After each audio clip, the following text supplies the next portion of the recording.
Man, it's a beautiful morning outside. I don't always hit the nail on the head with these videos.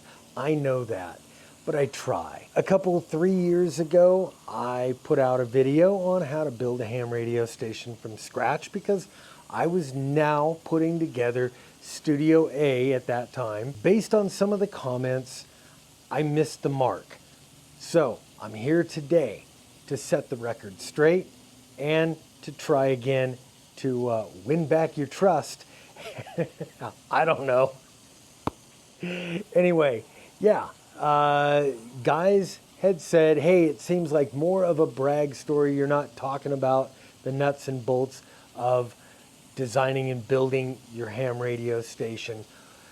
So today we're going to talk about building a ham radio station, and I'm not going to teach you how to drill holes in walls or pound ground rods into the ground, but we're going to talk about what considerations you need to take when you are designing that ham radio station. Let's just do it.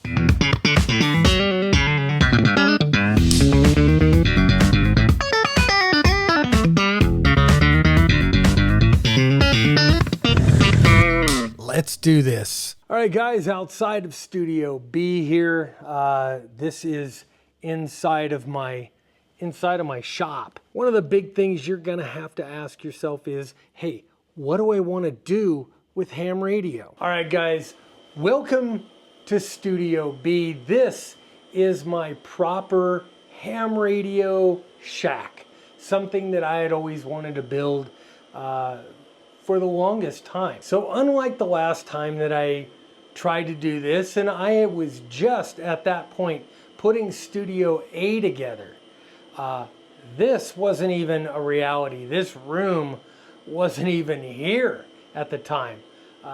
This I built out after that whole thing was done, and I promise you, this time it's not going to be a brag story.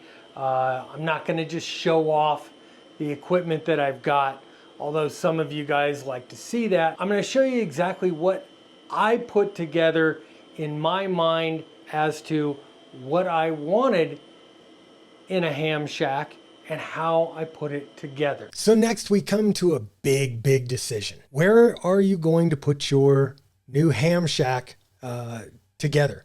Are you going to do it in the house? Or are you going to do it in an outbuilding, a garage, somewhere else? A little bit about the history of the ham shack. Years and years ago, many years ago, when ham radio first kind of started up, the equipment was huge and heavy. And so most guys would build a little outhouse type of a building, referred to as a shack, a literal shack. And they would house all of their ham radio gear in that shack, run power to that shack, and that's how they operated. Over the years, equipment has become smaller, sleeker, better working, does more with less in a box. Most of us have the choice whether we want to have a dedicated outside space to operate or whether we want to do it somewhere in the house, like here. Studio A here is a bedroom in the house that I have converted into an office, into the K6UDA production studio. So it's more of a TV studio, so to speak. I've got a lot of gear here for the production of the show, but I also wanted to build a simple, I would say, average ham shack out of it. I wanted to do something average with what I would consider entry-level equipment.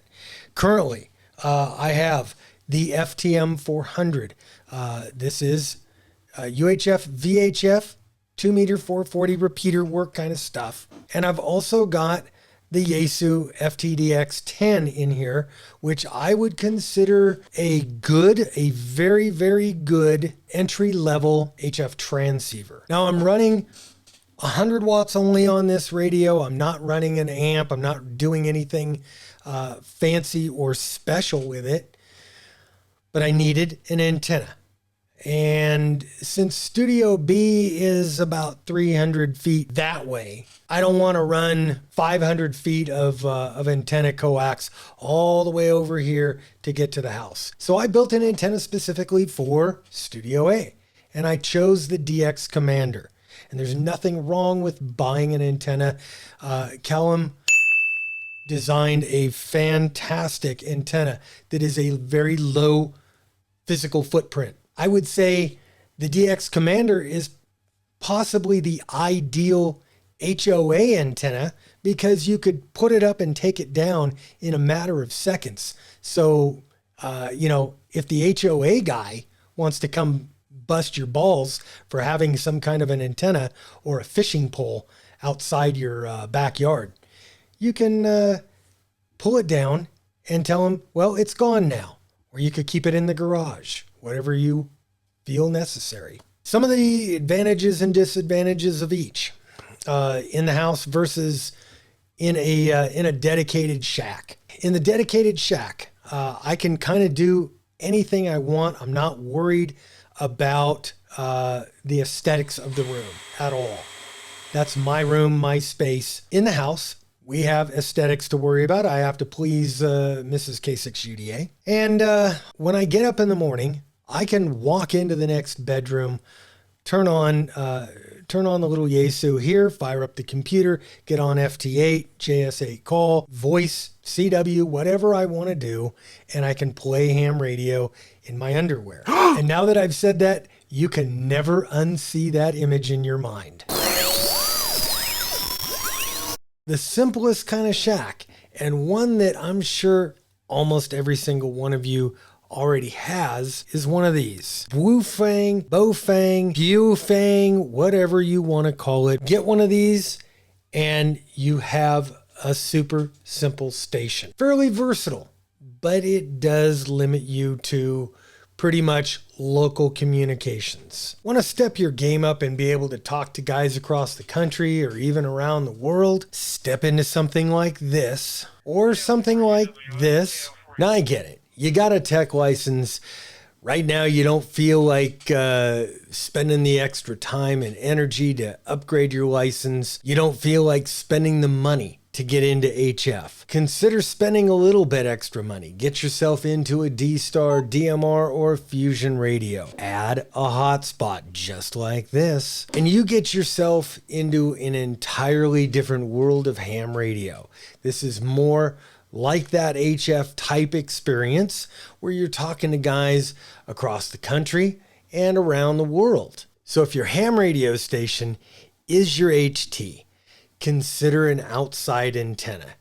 Just add an external antenna. You get rid of this thing while you're operating at home. It is going to change your world locally. It'll take this from a 1 to maybe 3 mile radio and turn it into a good 15 to 20 mile an hour. It'll turn it into a good 15 to 20 mile radio. You could go as simple as a mag mount antenna and stick it on something in the house, or you can go outside the house and put up a real base station antenna. One thing that I'm going to absolutely recommend is that you buy something like this. This is called a strain relief. This goes into the end of your radio where your antenna came out of. And this side here goes into the antenna. Getting a better radio and adding that antenna plus the hotspot is going to increase your ham radio pleasure by, I don't even know how to explain it. It'll make you happy. Trust me. So for the sake of argument, let's say you've decided as a fairly new ham that you want to set up an entry-level HF station. You're going to need to cobble together some pieces and parts in order to put this thing together. The heart of your station is going to be your HF radio. Unless money is an absolute consideration, like you ain't got none. You can buy a 20, 30-year-old radio and it'll operate, but you're going to find out really, really quickly that getting something, the latest, the greatest, that does a lot of stuff all in one box is going to save you money, a lot of money in the long run. The two big ones that I'm going to suggest to you right now, the DX10, like I've got here, or the ICOM 7300. You're going to get a great display. You get all the latest bells and whistles. You've got a built-in waterfall, which if you've never used one yet, you'll come to find that you absolutely love it. Digital noise reduction, beautiful, beautiful filtering. It's got it all. Built-in USB so you can do the digital modes right out of the box. Trust me, buy once, cry once. Now, like I said before, you're going to need to cobble together some other pieces and parts to make this whole thing work. The next big thing on your list is going to be a power supply. I'm suggesting a 30 amp power supply. It can be a linear or a switching. I use switching power supplies in the shack here. They're much quieter. They work just fine, and I can plug in all kinds of connections using power poles, and we'll get to power poles in just a couple of minutes. Now, the next thing you're going to need is some coax to hook your antenna up to that radio. I am suggesting at least LMR 400. You're going to need something to get the coax from the inside to the outside. One of my big suggestions is maybe a bulkhead connector, or if you're planning on expanding and you're planning on running several cables through the wall, maybe you're going to cut a bigger hole through the wall and you want to put it all in some kind of a conduit box. Now, when you think about antennas for your simple entry-level HF station, the sky is the limit. And I would honestly spend more time and energy putting a good antenna system together than I would thinking about the radio that you're going to put in there. The DX Commander antennas are probably some of the best bang for the buck.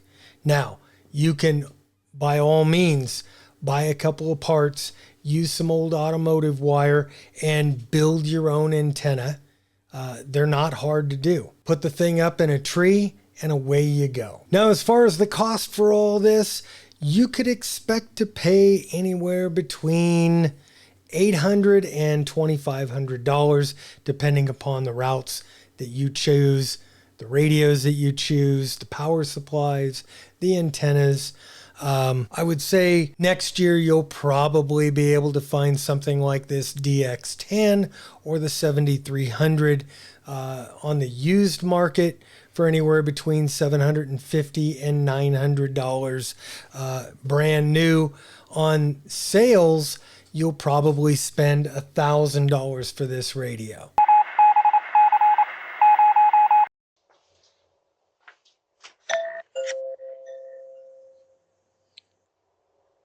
Hello?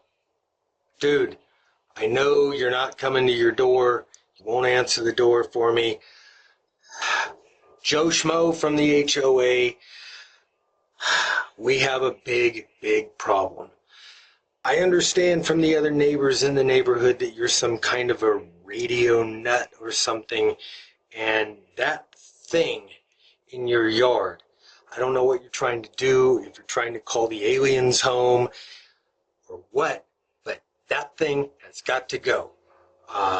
We have been looking at it long enough. We want it gone. The HOA met last night. We passed a new rule. No more radio things, antennas, or whatever that thing is. So I need you to remove that. I need it gone by 5 o'clock today. End of business, or there will be fines. If you happen to live in an HOA and you're either now getting into ham radio or you've been into ham radio, you understand that there's a lot of HOAs that frown on antenna systems of any kind. That doesn't mean that you have to give up your ham radio hobby. You can build HOA, let's say, I don't want to call them HOA friendly antennas. Let's call it HOA stealth antennas. Things like long wires you could connect with insulators and put them along the inside of your backyard fence, along the entire perimeter of your backyard fence, and make that an end-fed antenna or a dipole. Then back to one of my favorite solutions for an HOA would be something like the DX Commander or the Chameleon MPass system. Very, very easy to put up and down.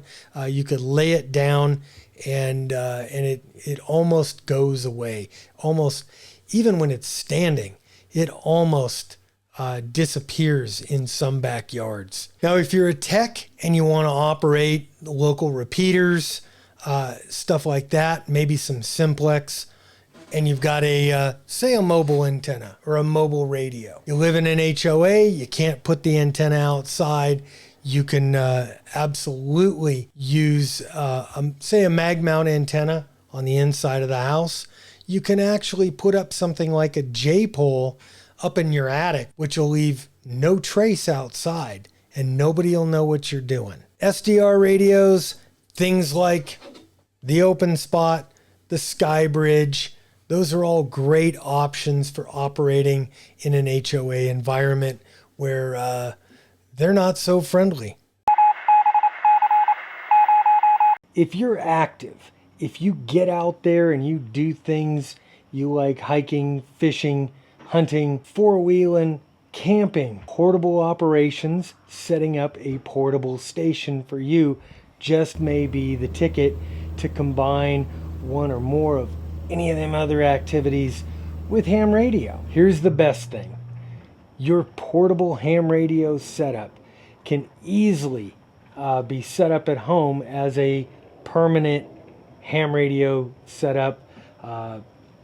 Doesn't have to be QRP, which is low power. It could be 100 watts. It could be actually more than 100 watts.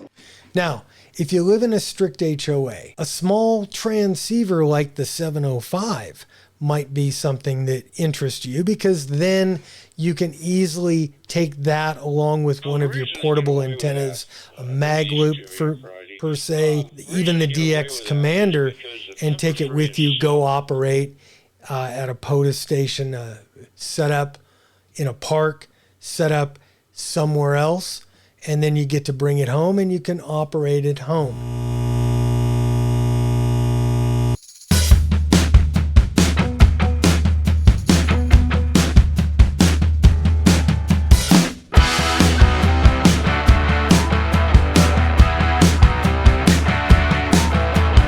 The most sexy thing in ham radio, my friends, power poles. Power poles are coming on damn near everything in ham radio. Here's one of my power supplies, power poles on the front. These handy little LiPo batteries by Bioenno Batteries. Hey, built-in power poles on the battery. The back end of my Elecraft 100-watt portable amp. Hey, power poles on the back. All right. Not everything in the ham radio world comes stock with power poles, but my 705 stock mobile radio wiring harness with the Molex plug, the other side, power poles. Yeah, and because they're separate wires and separate connectors, you can put them together in whatever configuration, up, down, side to side, left or right, and make that configuration custom just the way you want it. Now, guys are getting really ingenious. Here's a little 3D printed dongle that goes from power poles to USB. Suppose you're off in the wild and you don't have something to plug your USB into, say, your car or a wall.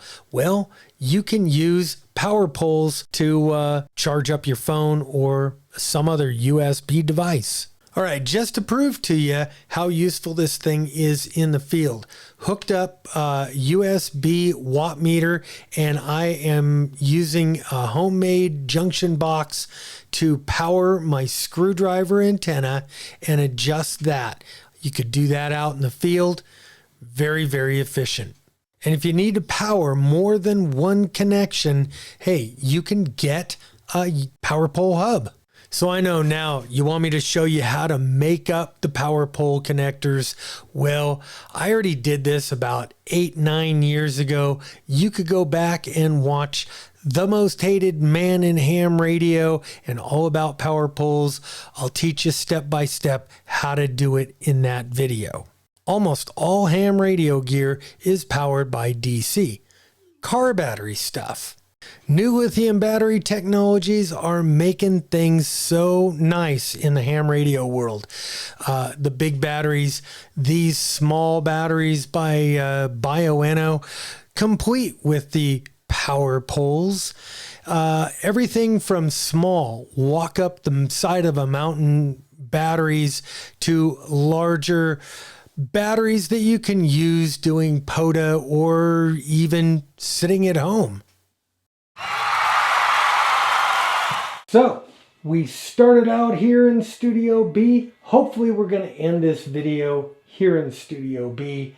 This is my attempt at a full contest shack. Before we get started in here, I know what you're going to say. But Bob, this is a poor excuse for a contest shack.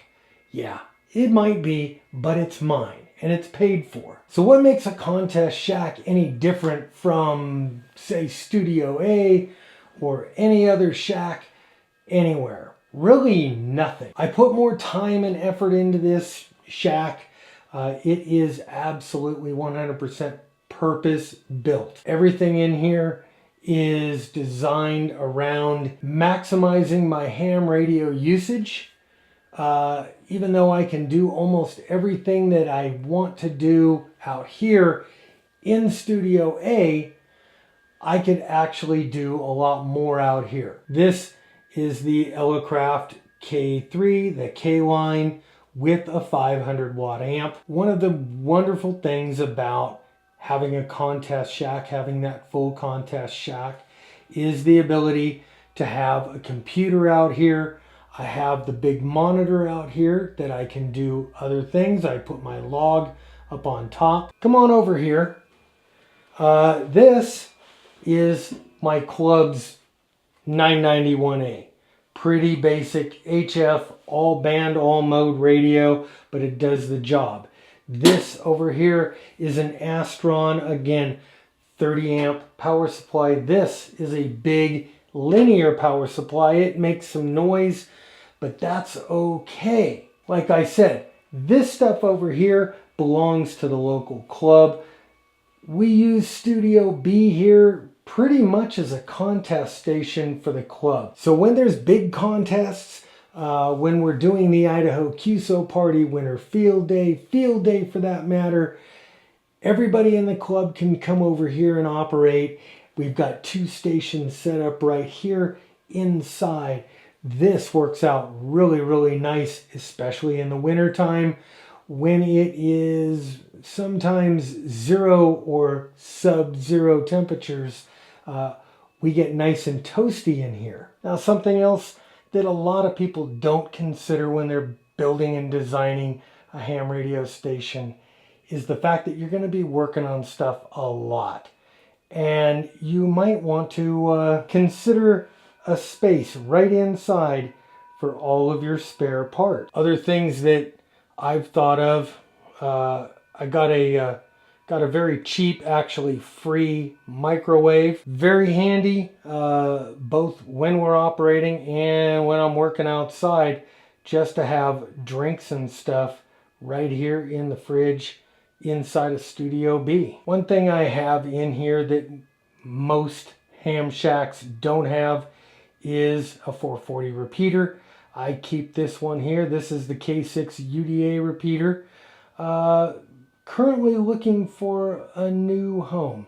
It'll probably be outside in the shop. When you're designing your shack for ease of use and being able to sit there and do everything in one fell swoop, one very nice thing is to have your band plan right in front of you.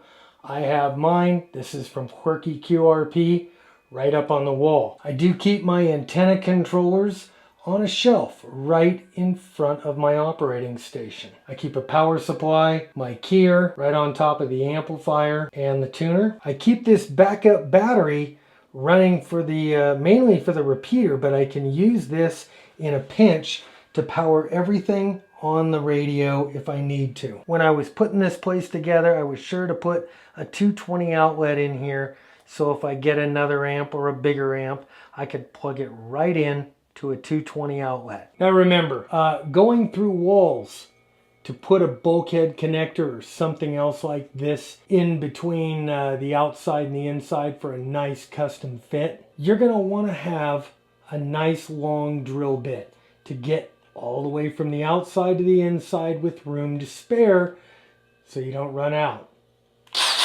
Yes, everybody's favorite thing, driving a ground rod into the ground and hooking up a wire to that ground rod. Anyway guys, that's all I've got for you this time. Remember, like, subscribe, share the video everywhere you can, and I will catch you next time. I'm Bob, K6UDA. I'm out of here, and actually I'm gonna go play ham radio.